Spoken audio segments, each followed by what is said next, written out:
So, I just saw the Barbie movie, and I like to take this moment to say, I am Knuff. I am Knuff. Hello, and welcome back to another video. If you're new here, I'm Trevor, and I am eternally uncool. I make videos about music, music culture, and anything that interests me. But mostly music right now. So if that sounds like something you'd be into, I highly recommend hitting that subscribe button and watching the rest of this video. Every once in a while, I find a band that completely blows my mind, and I have to go and look up everything they've ever done and listen to it right now. Sometimes it's older bands like Guided by Voices or Pavement or Alien Sex Fiend. Sometimes it's bands I already knew existed but didn't give them a fair shake, like Pierce the Veil or Bring Me the Horizon. But sometimes I discover a band at the ground floor, right before they pop off into the mainstream and become absolutely huge. It happened with the 1975 and the Front Bottoms when I was in high school and college. And it happened more recently with Blackstarkids. I love discovering new bands. It's like opening a present on Christmas morning. It's an endorphin rush to hear music you've never heard before.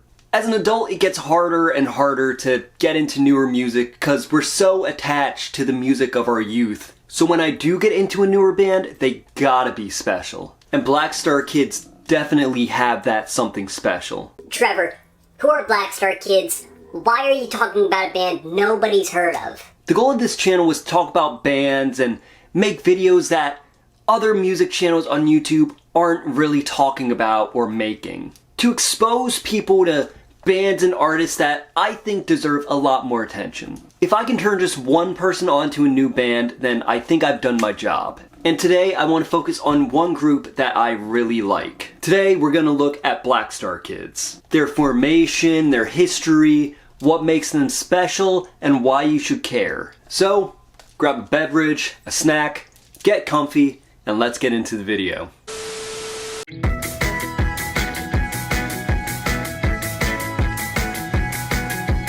Blackstarkids was formed in 2019 in Raytown, a suburb outside of Kansas City, Missouri, by Ty Faison, DeAndre, and the Babe Gabe. They were all in high school at this time and working in other projects before coming together to form Blackstarkids. Ty and Gabe would act as the songwriters, and DeAndre would be the producer. They took influence from a wide variety of acts, from Odd Future and Tyler the Creator, to Mac DeMarco, to cultural touchstones like Scott Pilgrim and Diary of a Wimpy Kid.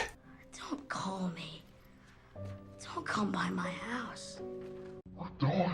They mixed these hip-hop, indie, pop and rock influences into a sound that was wholly unique. They would create a work by deciding on a visual concept and creating everything around that. The album name, track list, etc., everything was built around this concept. You see a lot of bands that have like a visual aesthetic to go with their albums, like the way Austin Knight will dye his hair a different color to go with the color palette of a certain Water Parks album, or My Chemical Romance incorporating horror aesthetics into their more earlier works. But I think a lot of that comes after the album has been recorded. It's more of an afterthought. But Blackstarkids crafting an album and EPs around just a singular concept is a really interesting thing to me. They would form their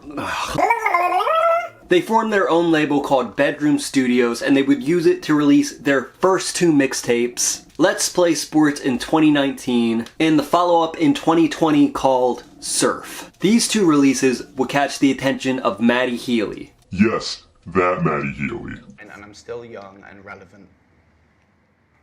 Sure. And he would sign them to Dirty Hit in 2020. Matty Healy highlighted the song Sounds Like Fun on his Instagram story upon signing the group. Okay, I think I got you on my system. I just wanna have fun, at least a little. We can run, or we can go for a surf. For your love, I'ma walk the whole earth. Think I wanna be the superstar. Blackstarkids released Whatever Man in 2020, their debut on Dirty Hit. This is probably one of the most interesting mixtapes that I've ever heard, and it's probably my favorite release from the group. All of the songs are connected by these little interludes that play out as if it was a college radio show hosted by this kind of self-obsessed host type character. I can't talk today. My favorite part of being famous is interacting with my fans. I mean, that alone is charity, right?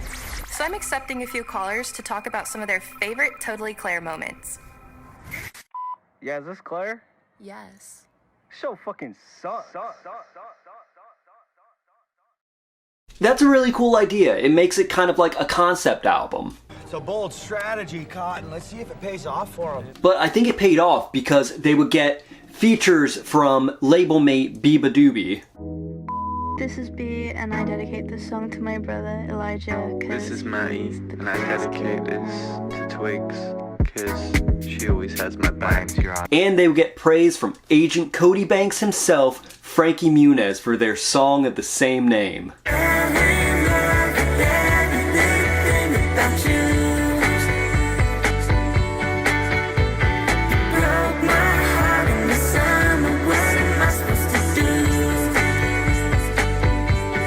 They would even go on to play with Devo, The Flaming Lips, and Ice-T. That's right, it's me, Ice-T.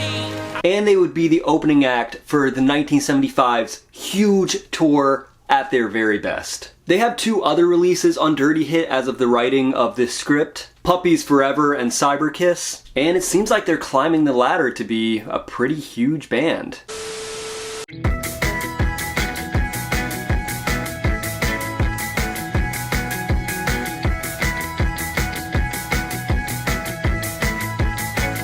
A lot of artists in this modern kind of genre fluid music world incorporate elements from various genres into their own. A rock band will use synths, drum machines, and electronic elements. Rappers will sample emo bands and have rock-style vocals on their songs. But I think Blackstarkids are different. It's hard to really pin down Blackstarkids to a genre. A lot of music media likes to call bands genre bending for maybe having a rap verse on a song or singing over trap beats. But Blackstarkids really are genre benders, and they fuse it all in a way that makes it sound very unique. I don't think there's a lot of bands that sound like them. I've been affected, lose my mind in a second, pushed away, lately like been feeling hectic. I think Dirty Hit is a good label, but I think a lot of the bands signed to Dirty Hit tried to imitate the 1975, which makes sense since they're the biggest act on that label. I mean, hell, the label was created for them. But Blackstarkids have their own unique sound and aesthetic. They still have that Dirty Hit band vibe, but it's like if Odd Future was a Dirty Hit band, if that makes any sense. Oh my god, what the fuck? What? Blackstarkids fall into the same kind of category as Kenny Hoopla. Both acts incorporate elements of hip-hop and rock without sounding like rap rock or a rapper trying to do a rock album.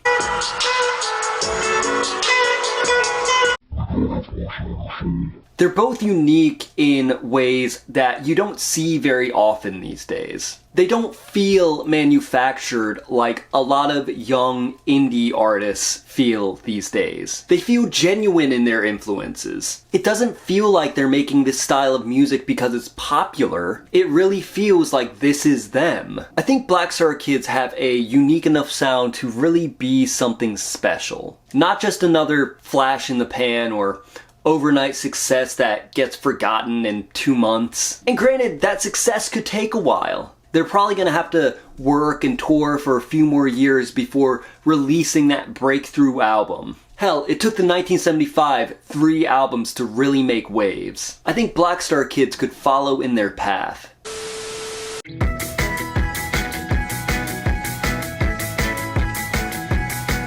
Music is always changing, but it's also always coming back. It's like a revolving door. Trends fade and then pop back up 10, 15 years later. 2000 style emo and pop punk are back in style in the year of 2023. The 90s were huge in the 2010s. And in the 90s, everyone wanted to be back in the 70s. I think music is gonna keep evolving and changing and progressing while also taking massive influence from the past. That's how music, and art in general, tends to work. Artists take influence from their progenitors.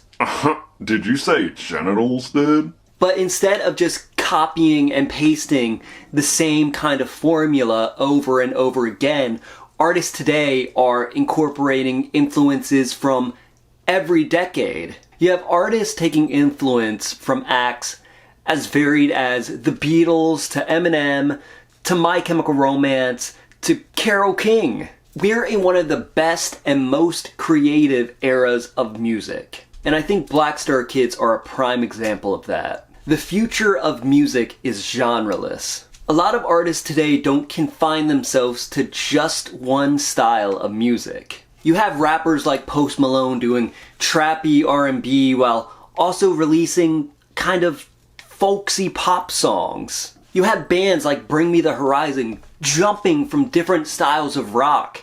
And making it work. Artists today aren't afraid to try different things. Blackstarkids are a melting pot of genres. Trevor, you're wrong. Music today sucks. They sure don't make it like they used to. And you're right, they don't make music like they used to. But that's not a bad thing. If you want to see what music today and in the future can be, you need to listen to Blackstarkids. Video title. Boom. Are you gonna check out Blackstarkids? Are you already a fan? Let me know in the comments. That's gonna do it for today's video. I hope you enjoyed it. If you did enjoy it, then I highly recommend dropping the people's elbow on the like button. And if you enjoyed it, then you probably have a friend who would enjoy it too, so share this video with them. I'm a small independent creator who does pretty much everything on his own, and every like, every comment, every share, interaction with this video in any form helps me out a lot. If you've watched this far in the video, thank you. As always, I'm Trevor. Stay uncool. That's the end of the video. Goodbye.